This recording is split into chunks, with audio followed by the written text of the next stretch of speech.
इस दुनिया में कई धर्म हैं और उन धर्मों के कई रीति रिवाज होते हैं और हर रीति रिवाज बरसों से चले आ रहे हैं और उन रीति रिवाजों को पूरा भी करना होता है। तमाम रिवाज या रिवायत हम इंसानों के ही बनाए गए हैं, जो कि बड़े बुजुर्ग अपने कबीले या धर्म के अलग अलग पहचान के लिए बना कर गए थे। उन पर अमल करना हर हाल में ज़रूरी होता है, वरना उन बड़े बुजुर्गों के मुताबिक हमारी ज़िंदगी बहुत सी परेशानियों में आ सकती है। कुछ ऐसी ही अजीब व गरीब रस्म रिवाज मुझे भी करनी पड़ी। वह वक्त व लम्हा मेरे लिए बहुत बुरा था, मगर हैरत होती है उन लोगों पर जो अपनी बनाई गई रस्म को ज़िंदगी में खुशी हासिल करने की चाबी मानते हैं, जिन्हें ना चाहकर भी हमें पूरा करना पड़ता है। आज इस रस्म की भेंट मुझे चढ़ना था, एक ऐसी रस्म जिससे शायद मैं मर जाती। मैं नाजुक सी लड़की एक सफ़ेद नस्ल के घोड़े का मुकाबला कहाँ कर सकती थी। तब तक मेरे आंसू बहे थे। एक पल मुझे शख्स का ख्याल आया जिसके खातिर मुझे बलि का बकरा बनाया जा रहा था। कैसा शख्स था जो मेरी ही बेबसी को और मुझे घोड़े के साथ बड़ी शान से देखेगा। ऐसे लोग क्या मर्द कहलाने के भी लायक है, जो रस्मों की भेंट हमेशा औरतों को ही चढ़ाते हैं। ये बात तब की है जब मैं 19 साल की थी। अपने पूरे ख़ानदान में सबसे ज़्यादा हसीन और ख़ूबसूरत लड़की थी। मेरे बाबा की नौकरी शहर में शिफ्ट हो गई थी। मैं अपने माँ बाबा की इकलौती बेटी थी। मैंने शहर से ही बहुत पढ़ाई हासिल की और अपनी ज़िंदगी की 19वीं सालगिरह वही गुजारी। पढ़ाई पूरी हो चुकी थी, लिहाजा अब गांव से मेरी दादी माँ और ताई जी बार बार बाबा को कॉल करके वापस गांव आने का कह रहे थे। मेरी दादी माँ को मेरे माँ बाप से ज़्यादा मेरी शादी की फिक्र थी। मेरी शादी का मेरे माँ बाप का भी कोई इरादा नहीं था, मगर मैं एक सुलझी और शर्मीली किस्म की लड़की थी। माँ बाप के सामने अपनी मर्जी को कहीं रख सकती थी, इसलिए वह जो भी फैसला करते मैं इस फैसले में राजी थी। कुछ दिनों के बाद बाबा ने जॉब से छुट्टियां ली और हम वापस गांव के लिए रवाना हो गए। बाबा ने हमें यहाँ छोड़कर वापस चले जाना था। मैं पहले भी कई बार गांव गई थी, मगर अब हमेशा हमेशा के लिए मुझे वहीं रहना था और ये भी जानती थी कि मेरी शादी मेरे घर वाले गाँव में ही करवाएंगे। वापस शहर जाने का कोई चांस नहीं था।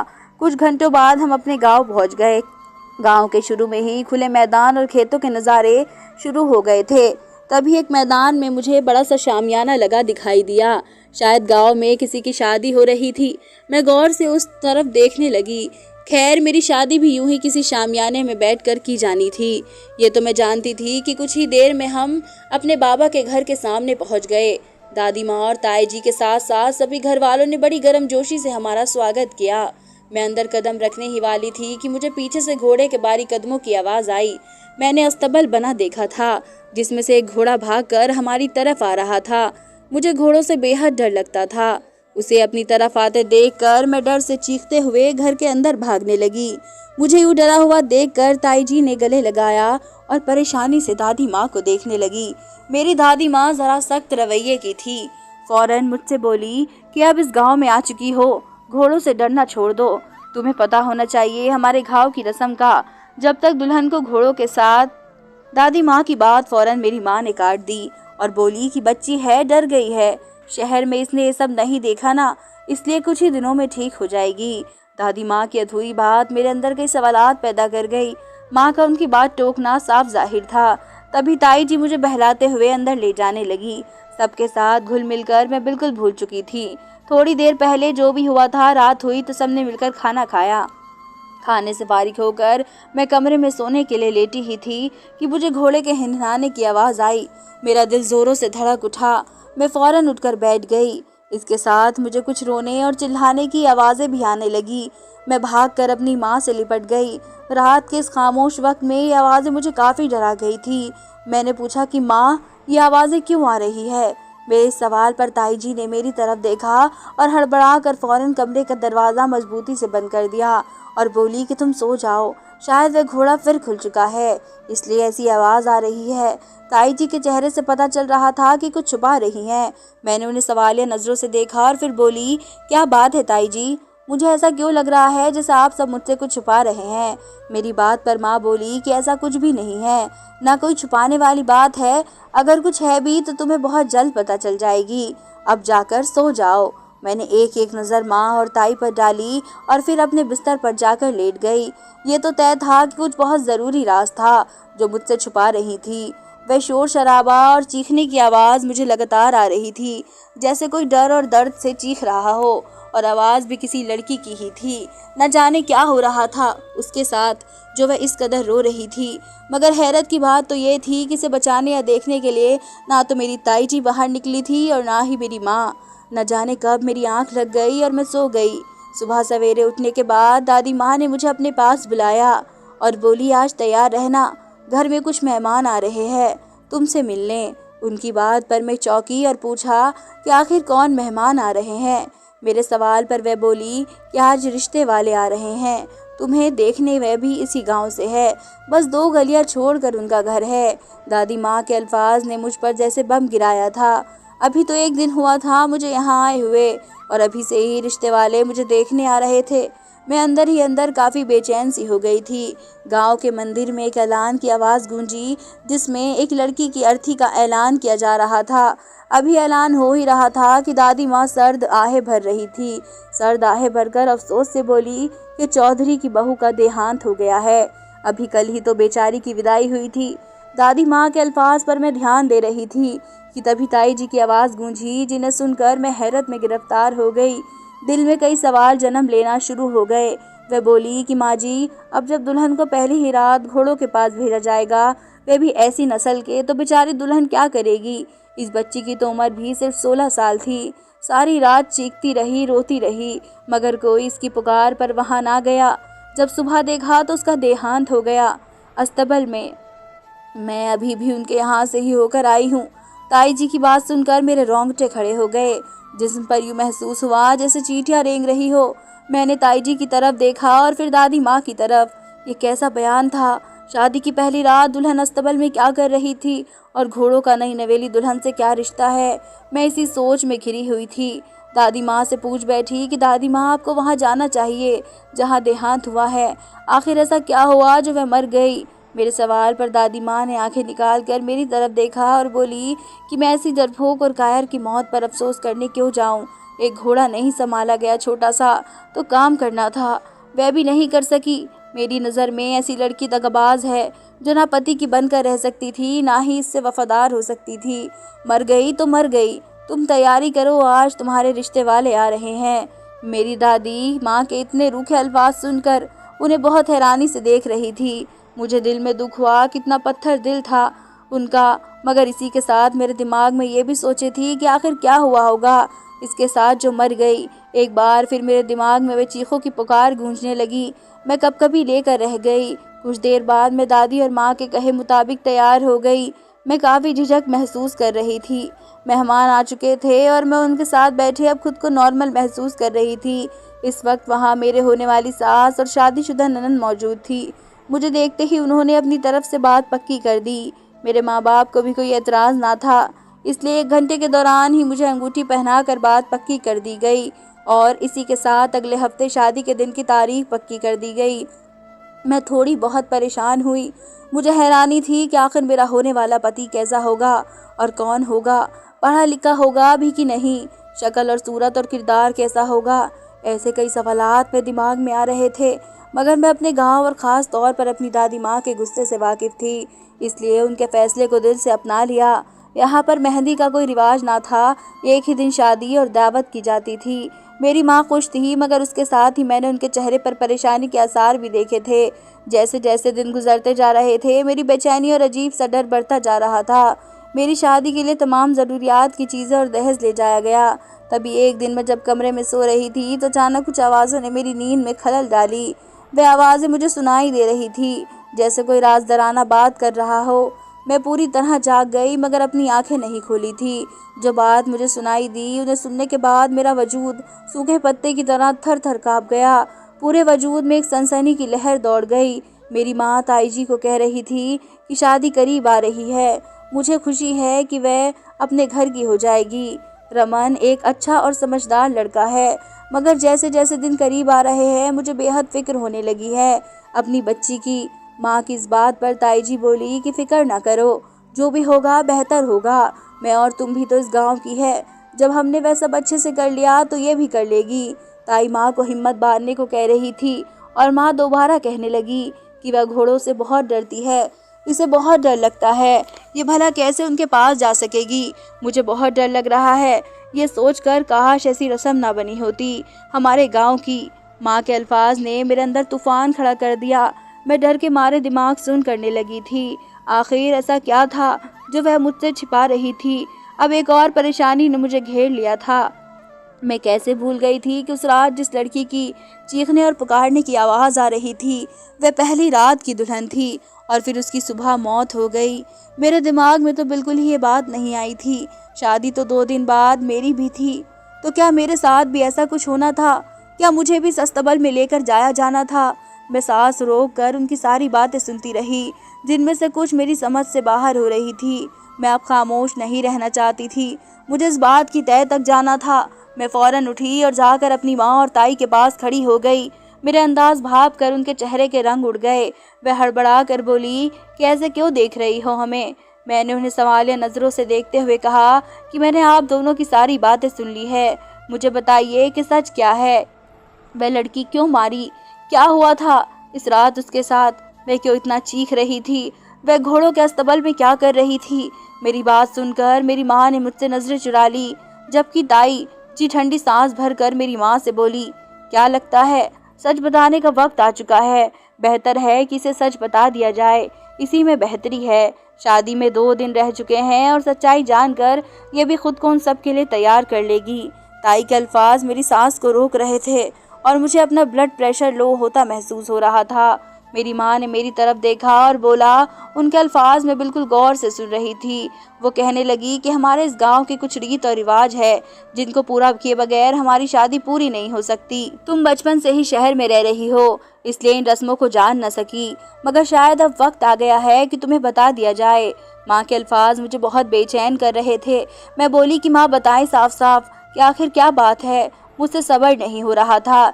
इस बात पर माँ बोली कि हमारे गांव के रिवाज के मुताबिक शादी की पहली रात दुल्हन को अस्तबल जाना पड़ता है और वहां जाकर कुछ खास रस्में अदा की जाती है, जिन्हें अदा करके ये दुल्हन को अपने पति के पास जाने की इजाज़त होती है। माँ कुछ बोलती कि अचानक से दादी माँ की गुस्से की भरी आवाज़ गूंजी, ये क्या कर रही हो तुम? हमारे रिवाज को तोड़ रही हो? तुम्हारी हिम्मत भी कैसे हुई शादी से पहले इसे ये सब बताने की? दादी माँ की बातों पर माँ नादम सी हो गई और कहने लगी कि वह बस इसलिए बता रही थी कि मेरा डर खत्म हो सके। मगर दादी माँ ने माँ और ताई को अच्छी खासी बातें सुना दी और मुझे अपने साथ अपने कमरे में ले गई और सख्ती से कहा कि अब जब तक शादी ना हो जाए वह मेरे साथ मेरे कमरे में ही रहेगी। उसके बाद मेरे चेहरे पर लाली की जगह पीलापन आ गया था। मैं काफ़ी परेशान हो चुकी थी। मुझे किसी भी चीज़ की कोई खुशी नहीं थी, सिर्फ खौफ था और बेहद डर पूरे वजूद में समा चुका था। 2 दिन यूं गुजरे जैसे चंद लम्हे हो। आखिर वो दिन आ गया जब मुझे गांव के रीति रिवाज के मुताबिक दुल्हन बनाया जा रहा था। मैं दुल्हन के जोड़े में थी, दादी माँ के पास बैठी थी। मेरे चेहरे पर कोई खुशी या हया की झलक नहीं थी, बस बेचैनी और अफसोस की झलक रही थी। मेहमानों के लिए तमाम इंतज़ाम वही किए गए थे। मैं दुल्हन बनी बैठी सबकी नज़रों का मरकज़ बनी थी। हर कोई मेरी सास की पसंद पर तारीफ कर रहा था। शादी हुई तो मैं एक पल को खुश हुई और अपनी नई जिंदगी के बारे में सजाने लगी। मैंने अभी तक अपने पति को नहीं देखा था। आखिर कुछ देर बाद खाने से निमटकर जब सभी मेहमान जाने लगे तो मुझे भी विदा कर दिया गया। दिल में कई सवाल और कुछ शिकवे लिए मैं अपने माँ बाप से जुदा लेकर रुखसत हो गई। मगर हैरानी तब हुई जब हमारी गाड़ी मेरे ससुराल जाने के बजाय अस्तबल की तरफ मोड़ दी गई। मेरा दिल पूरी तरह धड़क रहा था और फिर यूँ महसूस हुआ जैसे धड़कना ही भूल गया हो। मेरा पूरा वजूद कपकपाने लगा था। मैंने एक नज़र अपने साथ बैठी अपनी ननद पर डाली, जो मेरी परेशानी भाप कर बोली कि कुछ नहीं होगा, परेशान मत हो, तुम एक बहादुर लड़की हो। अस्तबल के पास गाड़ी रोक दी गई और वहाँ से आगे मुझे मेरी सास और दादी माँ अंदर ले जाने लगी। मुझे अस्तबल को देखकर ही डर लग रहा था, न जाने अंदर मेरे साथ क्या होने वाला था।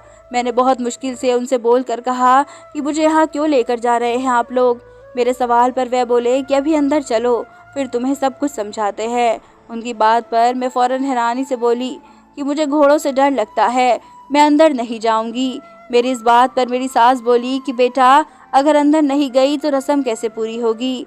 इतना कहकर मेरी दादी माँ और सास मुझे ज़बरदस्ती पकड़कर अंदर ले गई। अंदर दाएं और बाएं घोड़े बंधे थे। मेरा दिल मुंह के रास्ते बाहर आने को था। मैं बहुत ज़्यादा डर रही थी। मेरी आंखों से आंसू निकल आए। मैं रोने लगी और उनसे अपने बाजू छुड़वाने लगी। तभी दादी माँ ने मेरा बाजू झटका और बोली कि रोना बंद कर, दुल्हन ऐसे रोती नहीं है, तू क्यों अपना मजाक बनवा रही है। मैं उनकी मिन्नतें करने लगी कि मुझे घर जाना है। मेरी नज़र मेरे पति को ढूंढ रही थी, मगर वहाँ कोई भी ऐसा मौजूद नहीं था जिसे लगता कि वहाँ दूल्हा है।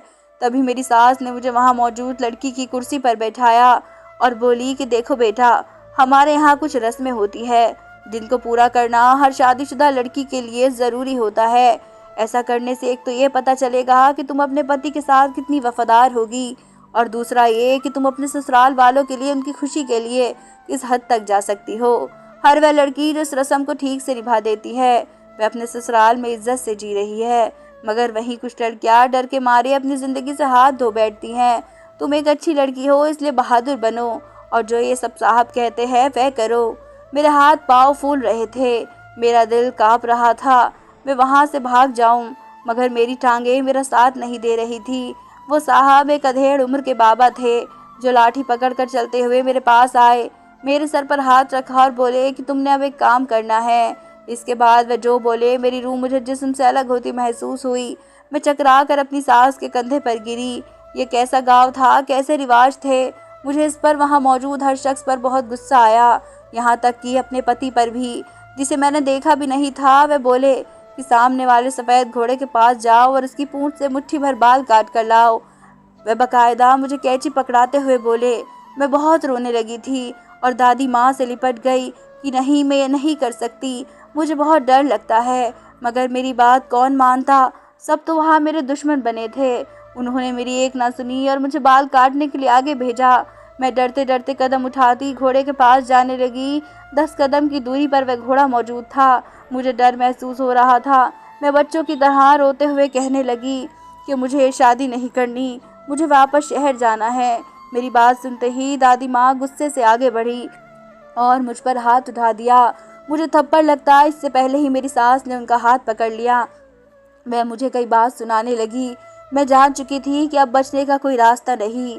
मैं दोबारा से घोड़े की तरफ बढ़ी। अभी थोड़े कदम दूर थी कि एक लड़का बाहर से भागता हुआ अंदर आया। मैं लगातार रो रही थी, बहुत मुश्किल से घोड़े से 2 फीट दूर खड़ी थी। अब तक बातें हाथों से उसकी पूंछ को पकड़ने ही वाली थी कि घोड़ा देखते ही देखते पीछे मुड़ा। उसने अपनी टांग मुझे मारने के लिए उठाई। इसी पर उस लड़के ने आगे बढ़कर मुझे झटक से अपनी तरफ खींचा। मैं और वो दोनों ज़मीन पर गिरे थे। घोड़े की टांग मेरे सर पर लगने से तो बच गई, मगर मेरा बायां बाजू इसके पैरों में आ चुका था। मैं दर्द से करहा रही थी, जबकि घोड़ा अभी भी उछल रहा था और हमारी तरफ आ रहा था। इस लड़के ने मुझे उठाया और गुस्से से मेरी सास और दादी माँ को डांटने लगा।